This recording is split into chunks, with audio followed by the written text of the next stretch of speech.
Who is the voter who voted in 2020 who doesn't want to vote at all in 2024? Joining us now in Milwaukee, NBC News correspondent Shaquille Brewster. In Reno, Nevada, NBC News correspondent Steve Patterson. And NBC News Washington correspondent Yamiche Alcindor. NBC News correspondent Blayne Alexander will join us from Georgia in just a moment. So we got a wide variety of states and voters and swingy people talking about swingy issues. Yamiche, I want to start with you because you talked to those sick of everything voters in North Carolina. What was your takeaway?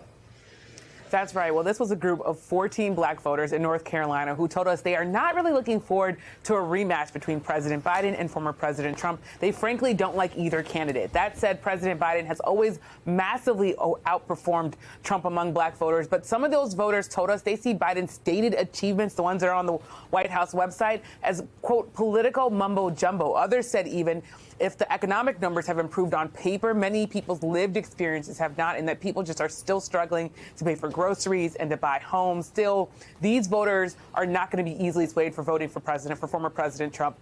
But most of them said they believed Biden was better for working class people than Trump. Take a listen. All right. So all seven of you then would say that. And why is Biden better for working class Americans than Trump? Jerome, help me with that. Why? Well, Trump is giving all his buddies a tax break, So, I mean, ain't really helping us out. Nakia, why would you say Biden? I was going to say the same thing as Jerome. Like I said, he's helping more of the upper class people. And I feel like when he does help the lower, working class people, that, like I said, there's an offset. Like he might help us now, but it's going to hurt us later on. Now, these voters also brought up that Trump has said he believes black people will like him more than Biden because of his indictments and his mugshot. Now, these voters called those statements plain racist. That's a quote. So hard. So it's going to be very, very hard for him to make inroads there. But here's the one thing that's really going to, in some ways, worry President Biden. 12 people in this focus group said they voted for Biden in 2020. Now just 9 say they would vote for him again. In a tight race in a swing state like North Carolina, those margins are going to matter because Biden is going to want to grow his numbers in order to win this election. Katie. Are you hearing about RFK from anybody, Yamiche?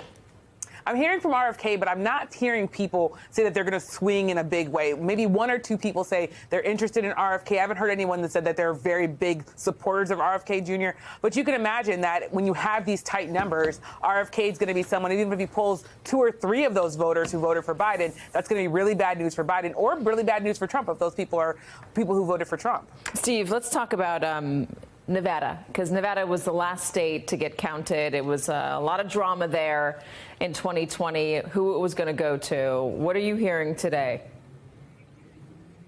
A lot of people in the middle, and not people who are just in the middle to be in the middle, but who live in the middle, who love being in the middle, who are nonpartisan by choice. The mayor of Reno is a nonpartisan. So people here are not only undecided, they're proud of being undecided because they have decided essentially that they haven't heard enough from the candidates to sway them one way or another, and they're waiting to hear more. These are folks that are not necessarily going to vote the party line because it's socially acceptable. They're not going to join a party because it's socially acceptable. They want to know that their issues perfectly align with the people that they're voting for. There are more nonpartisans in this state as a bloc than Democrats or Republicans. In Washoe County, specifically where I am, it is very purple, and people are going to vote the way they feel. So we spoke to some of those voters about, are you swaying one way or another? Here's what they told me.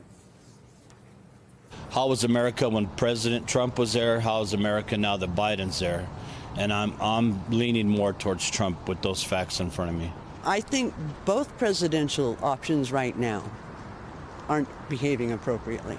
How so? What do you mean aren't behaving appropriately? They're attacking each other constantly and not talking about really what they want to do without the rhetoric. Are you waiting to be swayed one way or another in November? I would fit more along the lines of a nonpartisan / independent at this point, yes. Are you leaning a certain way at this point?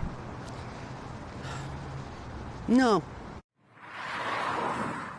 No. So we've been speaking to parties on both sides of the Washoe County GOP, Biden for Nevada, folks from various parties to try to figure out what the play is.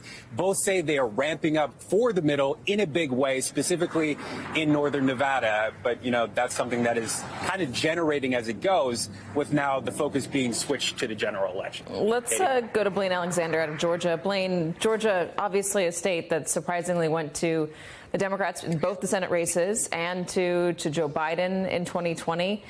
What are voters telling you there today?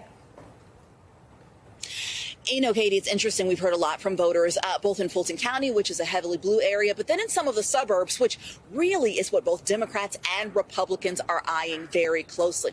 One thing that I want to point out is that over the past 24 hours, I've spent a lot of time talking to Democrats and those organizers, the ones who played a really large part in turning out the youth and black vote back in 2020 that helped flip this state for Joe Biden. And they're saying that, quite frankly, they're bracing for a tough fight ahead. They recognize and acknowledge that the set of circumstances that led to flipping Georgia blue in 2020 was certainly unique. You're talking about the racial reckoning. You're talking about a global pandemic. None of those things are a factor this time around. So they're having to approach voters differently, especially when voters aren't particularly excited about the candidate at the top of the ticket. So here's what we're hearing from voters. Take a look. Try to fix the country and the economy and... Well, it's weird. I heard some sound there for a second, but apparently we don't have it. Blaine, We don't have that. Okay. Well, I will paraphrase for you what we're hearing from some of the voters, if you'd like. I'll tell you. So basically what we're hearing, again, nobody's too excited about who is at the top of their ticket, but they are talking about some of the issues that are important. There are a number of women in the suburbs, which is, of course, the coveted areas, that say Trump has to win back voters like us. I spoke to one woman who says she voted twice for Trump. She gave money to him. But after January 6th, she said she's done with the process. She actually cast an early ballot for Nikki Haley. And so if the Trump campaign is wanting to make up that 11,779 or so votes in Georgia, they're going to have to win back candidates like her. Democrats, however, are encouraged because they say there were more than 19,000 people who cast a ballot for Haley. Those people are up for grabs. Those are the folks that they're trying to pull into their camp. And as one Democratic strategist told me, he said the single most unifying factor that they have in their arsenal right now is the fact that Donald Trump is on the ticket. He says that's the best thing for them going forward. Blaine, are you hearing from voters who don't want to vote at all? You know, I've actually heard from a couple who say that they are weighing it. They haven't given me a definitive no, but two people told me that they actually voted for Biden in 2020, and now they're either weighing staying at home altogether or going for a third-party candidate. I asked one of them why. He said certainly the Israeli-Hamas war, that's a big deal. He's calling for a ceasefire there, so he is really turned off by the way Biden's handling all of that. And then the other person told me that she said it's just simply time for somebody else other than, in her words, old white men to be at the top of the ticket. So she says she's not compelled to vote for either one of them. All right, Chuck Brewster, let's talk about Wisconsin. Wisconsin is interesting because they've had a lot of special elections, a lot of important state elections, and the Democratic Party says it's basically never stopped working since 2020 there. Do voters there feel that? Is the climate better suited for Joe Biden this time around? There's definitely a lag that you talk about there, Katie. The president is coming here. He's touting infrastructure. You might see it in the signs behind me. He's announcing $3.3 billion in investments for communities nationwide, including about $36 million for Milwaukee, targeting black and brown neighborhoods in this city. But you talk about that lag. This is the president trying to close the gap there. And he's talking about Inflation Reduction Act. He's talking about the infrastructure, bipartisan infrastructure law. But you see the gap in how voters are actually feeling. I want you to listen to what some of them told me to get a better sense of what I'm referring to. Try to fix the country and the economy and all these wars that are going on and build the wall like everybody is saying. It's not just Russ and me. There are, like I said, I'm independent, but people are concerned now with the drug flow that's coming in, the fentanyl. American people are dying right and left. People that are coming in from other countries are dying.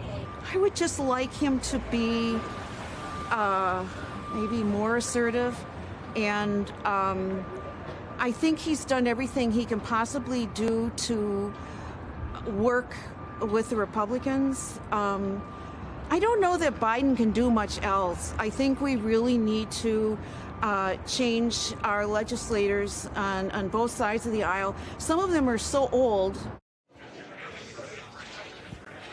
This is the president trying to rally, try to mobilize people who largely already support him by trying to say, hey, this is what I've been doing for the past 4 years. This is how it's going to impact you. But there's that lag that we continued here with voter after voter and how they're actually feeling it and whether or not that will drive them in November. Shaq Brewster, Shaq, thank you very much. Steve Patterson and Blaine Alexander, thank you as well.